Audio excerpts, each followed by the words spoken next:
Hi to everyone, this is Sujit Singh. Welcome to all my lovely audience on my YouTube channel। और इस channel पर हम बात करते हैं बायोलॉजी के बहुत ही इंपॉर्टेंट कॉन्सेप्ट्स हैं। ठीक है, तो अभी की जो करंट सीरीज़ है वो है excretory product and there elimination, वो और ये इस सीरीज़ का 16th पार्ट है। तो इस सीरीज़ में हमने प्रीवियस पार्ट में देखा कि किडनी जो है वो किस तरीके से रेगुलेट हो रही है। तो हमने हाइपोथैलेमस जो ग्लैंड है, हाइपोथैलेमस जो है पिट्यूटरी ग्लैंड को, और पिट्यूटरी ग्लैंड के पोस्टीरियर पार्ट से एडीएच हार्मोन क्या हो रहा है, रिलीज़ हो रहा है। ठीक है, तो इस मैकेनिज्म को हमने काफ़ी डिटेल में अंडरस्टैंड किया और आज का जो टॉपिक है वो अंडरस्टैंड करेंगे कि जेजी सेल्स जो है वो किडनी को किस तरीके से रेगुलेट कर रहे हैं। ठीक है, तो रेगुलेशन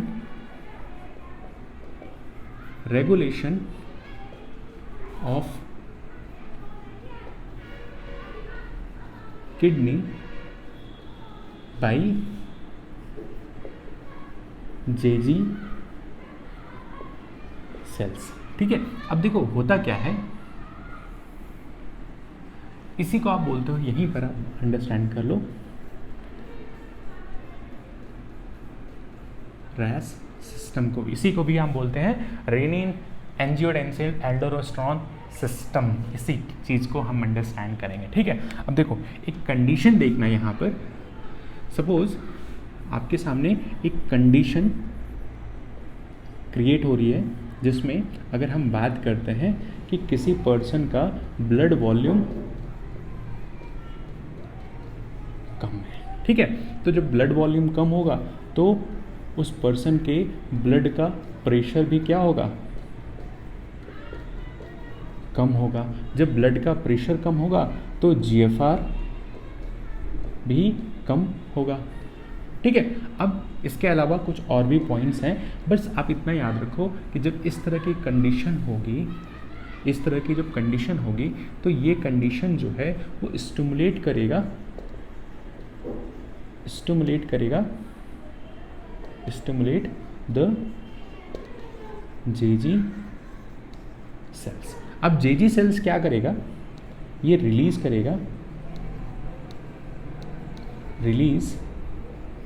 द रेनिन किसकी तरह काम करेगा, तो ये काम करता है act as a catalyst, means enzyme की तरह काम करेगा। ठीक है, और कहाँ से रिलीज हो रहा है, तो बेसिकली रिलीज हो रहा है जेजी सेल से। ठीक है, अब यहाँ तक तो चीज़ें क्लियर हुई। अब देखो सपोज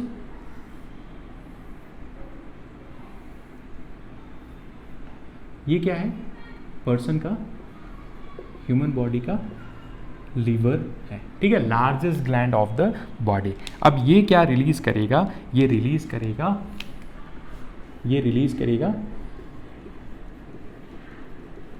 करेगा एंजियोटेंसिनोजन। ठीक है, क्या रिलीज करेगा, एंजियोटेंसिनोजन, जो कैसा है अभी फिलहाल के लिए इनएक्टिव फॉर्म में है।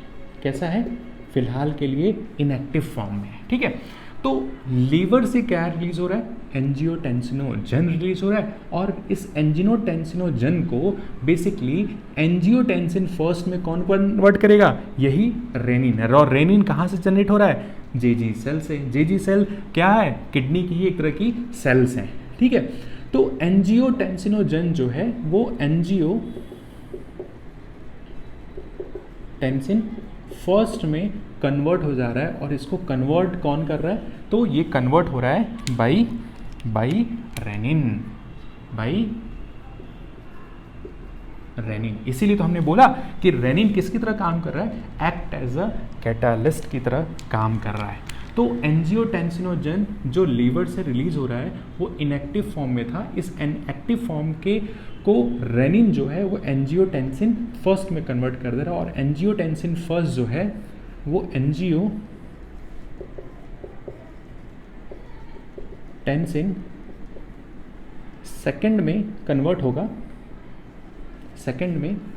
होगा, और ये जो कन्वर्जन है वो बेसिकली आपके लंग से एक एंजाइम रिलीज होगा जिसको आप बोलोगे ACE।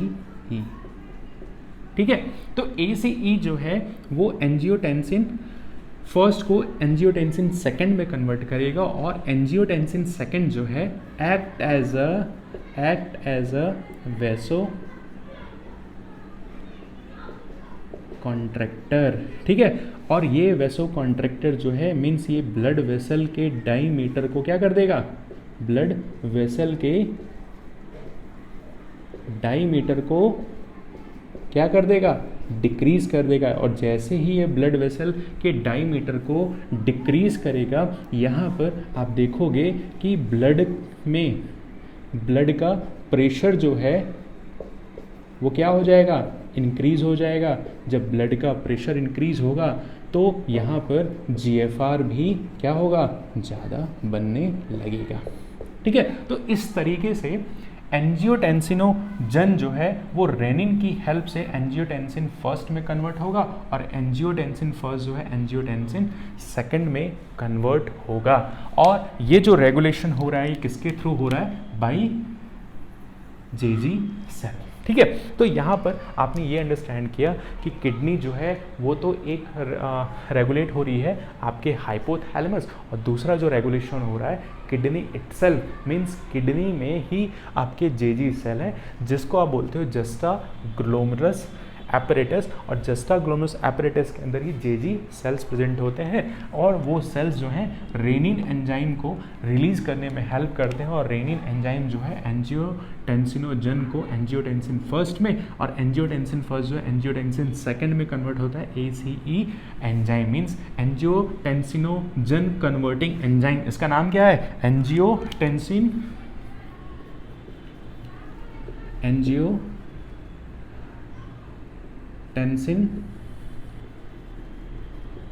Converting enzyme. ठीक है, कहाँ से रिलीज हो रहा है, लंग इसे रिलीज कर रहा है, जो एंजियोटेंसिन फर्स्ट को एंजियोटेंसिन सेकंड में कन्वर्ट करने में हेल्प कर रहा है। ठीक है, अब थर्ड पॉइंट आप इसको देखना। थर्ड पॉइंट, ये तो आपका सेकंड पार्ट हो गया, ये आपका क्या हो गया, सेकंड पार्ट हो गया कि एक था आपका हाइपोथैलेमस से, दूसरा है JG सेल से, और तीसरा जो है वो है यहाँ पर आप अंडरस्टैंड करना कि जो रेगुलेशन हो रहा है वो बेसिकली हार्ट के थ्रू। ठीक है, रेगुलेशन बाय हार्ट में ही एट्रियल वॉल जो होती हैं वो ANF को रिलीज करने में हेल्प करती हैं। ठीक है, अब देखो ये जो ANF है ये antagonistic of RAS system, antagonistic of RAS system. अच्छा, इसको पढ़ने से पहले हमने एक यहाँ पर एक पार्ट और है, जो रेनिन हमने पढ़ लिया, एंजियोटेंसिनोजन पढ़ लिया, रेनिन एंजियोटेंसिन सेकंड पढ़ लिया, एल्डोस्टेरोन सिस्टम। एल्डोस्टेरोन को हमने पढ़ा है बेसिकली जो आपका किडनी है, जो आपकी किडनी है, इस किडनी पर ही, इस किडनी पे बेसिकली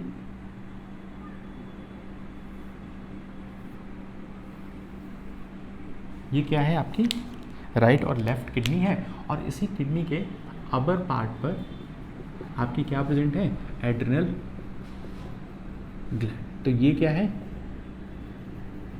एड्रिनल ग्लैंड। ये ब्लू कलर से जो हमने बनाया है वो ये क्या है, एड्रिनल ग्लैंड। ठीक है, और ये क्या है आपकी, ये आपकी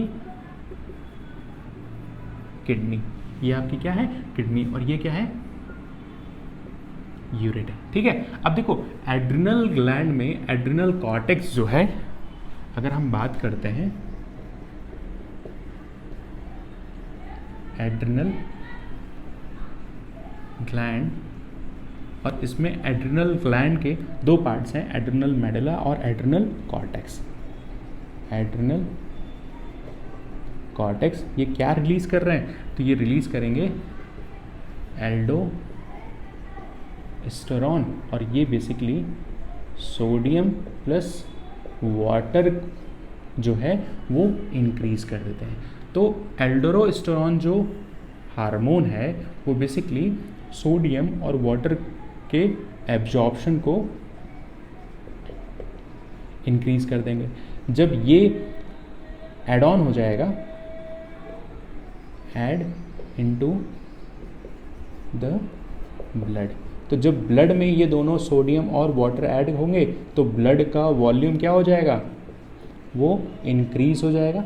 और जब ब्लड का वॉल्यूम इंक्रीज होगा तो ब्लड का प्रेशर भी क्या होगा, इंक्रीज होगा। जब ब्लड का प्रेशर इंक्रीज होगा तो जीएफआर क्या होगा, इंक्रीज हो जाएगा। ठीक है, तो आपने एड्रिनल ग्लैंड को भी अंडरस्टैंड कर लिया कि एड्रिनल ग्लैंड के एड्रिनल कॉर्टेक्स वाले पार्ट से क्या रिलीज हो रहा है, एल्डोस्टेरोन हार्मोन, जो बेसिकली सोडियम और H2O को एब्जॉर्व करके किस में ऐड ऑन कर दे रहा है, ब्लड में ऐड ऑन कर दे रहा है। जब ब्लड में ऐड ऑन करेगा तो ब्लड का वॉल्यूम क्या हो जाएगा, इंक्रीज हो जाएगा। जब ब्लड का वॉल्यूम इंक्रीज होगा तो ब्लड का फ्लो भी इंक्रीज हो जाएगा। ठीक है, तो ये तो हो गया जेजी सेल्स। जेजी सेल्स के थ्रू हमने अंडरस्टैंड किया रेनिन का इंपॉर्टेंस और एल्डोस्टेरोन की इंपॉर्टेंस। अब देखो रेगुलेशन ऑफ हार्ट किस तरीके से किडनी को रेगुलेट कर रहा है। तो अभी तक हमने कंडीशन ये अंडरस्टैंड किया कि कुछ इस तरह की कंडीशन होगी। तो जो एएनएफ है ना, वो बिहेव करता है, एक्ट एज अ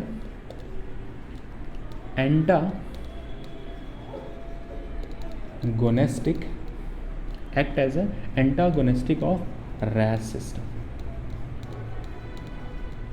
रैस के जस्ट ऑपोजिट में काम करता है। ठीक है, तो हमने ये देखा कि जो एंजियोटेंसिनोजन है वो वेसो कॉन्ट्रैक्टर की तरह काम करता है और ये जो है ये वेसो डायलेटर की तरह काम करता है। तो एएनएफ जो है किसकी तरह काम कर देगा, वेसो डायलेटर की तरह काम करेगा। ठीक है, अब देखो सिचुएशन आप इसको अंडरस्टैंड करना। एएनएफ जो है अगर ब्लड का वॉल्यूम ज़्यादा, ब्लड का वॉल्यूम अगर बहुत ज़्यादा है तो ब्लड का प्रेशर भी बहुत ज़्यादा होगा। जब ब्लड का प्रेशर बहुत ज़्यादा होगा तो जीएफआर बहुत ज़्यादा बनेगा। ठीक है, अब ये चीज़ जो है, ये कंडीशन जो है, ये detected by wall of heart की वॉल जो है वो डिटेक्ट करेगी और ये वॉल जो है ये क्या रिलीज करेगा, रिलीज ANF, एट्रियल नाइट्रियोरेटिक फैक्टर इसको हम बोलते हैं। और एट्रियल नाइट्रियोरेटिक फैक्टर जो है वो बेसिकली किसकी तरह काम कर रहा है, वेसो डायलेटर की तरह। मींस जो इसका इफेक्ट है ब्लड वेसल्स पे, ब्लड वेसल्स का डायमीटर जो है वो क्या हो रहा है, इंक्रीज कर जाएगा। ठीक है, तो बेसिकली इसका जो इफेक्ट है ये ब्लड वेसल के डायमीटर को क्या कर देगा, इंक्रीज कर देगा। जब इंक्रीज करेगा तो ब्लड का प्रेशर कम हो जाएगा। जब ब्लड का प्रेशर कम होगा तो वहाँ जीएफआर कम बनेगा। ठीक है, तो जेजी सेल जो रेनिन है, रेनिन जो रिलीज कर रहा है एंजियोटेंसिनोजन सेकेंड, एंजियोटेंसिन सेकेंड और एल्डोस्टेरोन दोनों ही ब्लड के वॉल्यूम को क्या कर रहे हैं, इंक्रीज कर रहे हैं। मींस ब्लड का प्रेशर इंक्रीज होगा, मींस जीएफआर इंक्रीज होगा। बट एट्रियल नाइट्रियोरेटिक फैक्टर जो है वो ब्लड के वेसल के डायमीटर को इंक्रीज करेगा। जो ब्लड के वेसल के डायमीटर इंक्रीज होगा तो वहाँ पर ब्लड में प्रेशर जो होगा क्या होगा, डिक्रीज हो जाएगा और जीएफआर भी कम बनेगा। ठीक है, तो इस तरीके से किडनी जो है वो रेगुलेट होती है। आगे के पार्ट में हम ये अंडरस्टैंड करेंगे कि एक्सक्रीटरी प्रोडक्ट को बॉडी से एलिमिनेट करने के लिए किडनी तो काम कर ही रही है, उसके अलावा जो बॉडी में दूसरे ऑर्गन हैं वो किस तरीके से काम कर रहे हैं। जैसे फॉर एग्जांपल लंग किस तरीके से काम कर रहा है, सेबेसिस ग्लैंड किस तरीके से काम कर रहे हैं। ठीक है, तो ये सारी इंपॉर्टेंस भी टर्म है, इनको हम 17th पार्ट में अंडरस्टैंड करेंगे। चलो, थैंक यू।